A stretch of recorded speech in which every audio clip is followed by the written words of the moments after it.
Perguntarás por que mencionei apenas mulheres nestes episódios sobre gente desconhecida.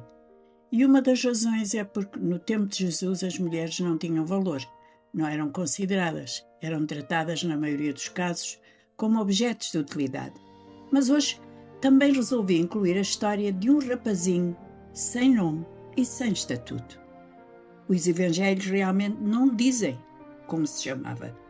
Ele está sentado no meio de uma multidão de milhares, num lugar desértico, isolado, com o seu pequeno farnel de 5 pequenos pães e 2 peixinhos. Ouviu com atenção durante algumas horas o Rabi Jesus de Nazaré. A sua voz, a maneira como descreve as coisas, é linda, mas por fim repara que o cansaço começa a tomar conta da multidão. De facto, a tarde já vai caindo e o rapazinho nota a ansiedade na postura e nos gestos dos discípulos de Jesus. É que ninguém daquela gente pensou passar ali um dia inteiro. E se alguém trouxe algum alimento, já há muito que foi comido. Ele ainda tem uma parte do seu lanche, bem seguro. Daqui a nada, com certeza, mandam toda a gente embora.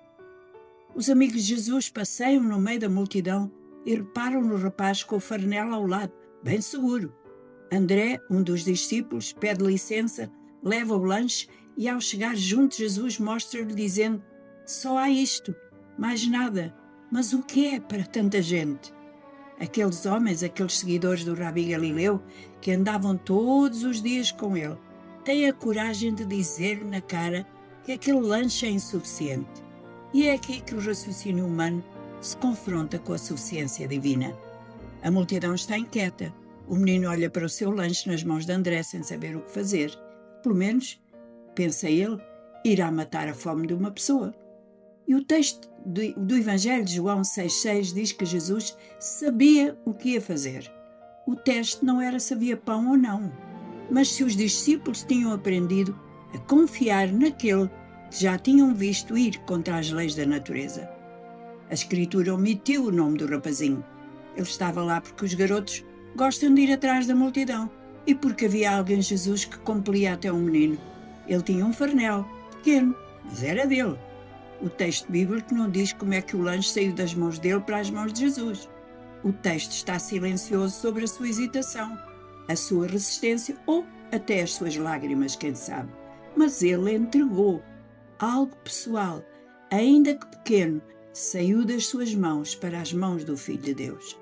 O que acontece a seguir é espetacular. Jesus pega no alimento e não ora por multiplicação, não negocia com Deus sobre a insuficiência do lanche. Olha para o que tem nas mãos e agradece ao Pai. Agradece por 5 pães e 2 peixes, com mais de 15.000 pessoas sentadas à sua frente, cheias de fome e com um grupo de discípulos sem fé. A resposta do Cristo de Deus àquela enorme falta foi uma gratidão imutável. O melhor é não julgarmos os discípulos. Nós também já vimos o mover de Deus muitas vezes, já presenciámos a sua fidelidade nas estações mais duras da nossa vida, mas um dia encontramos num momento de deserto e também perguntamos: mas o que é isto? É tão pouco. Isto tem muito a ver com a maneira como pedimos.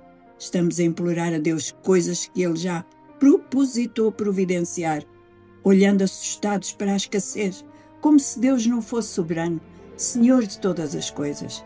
Aquele que com uma só palavra fez nascer as galáxias no firmamento, todas, aos milhares. Esquecemos isso tantas vezes e achamos a nossa situação catastrófica demais para a sua intervenção. A gratidão é a certeza que nos levanta, porque sabemos que Ele é capaz de fazer tudo, muito mais abundantemente além do que pedimos ou pensamos. É a confissão do nosso coração que essa provisão não é determinada pelo que temos nas nossas mãos, mas pelo que Ele tem nas suas mãos. O que tens aí, que acha ser pequeno demais, insignificante demais para entregar ao Senhor? O lanche poderia ser a sobrevivência do rapazinho, mas tornou-se o instrumento que Deus esperava para mostrar o seu poder. Já agora, Ele não precisa de nada nosso. Ele é dono de tudo. Do gado sobre milhares de montanhas, dos rios, das minas por explorar, Ele alimenta os lírios do campo e as aves do céu, mas Ele deseja o nosso gesto de confiança, de que aquilo que parece ser a nossa segurança passe para as suas mãos, sem reserva. Estamos prontos para fazer isto?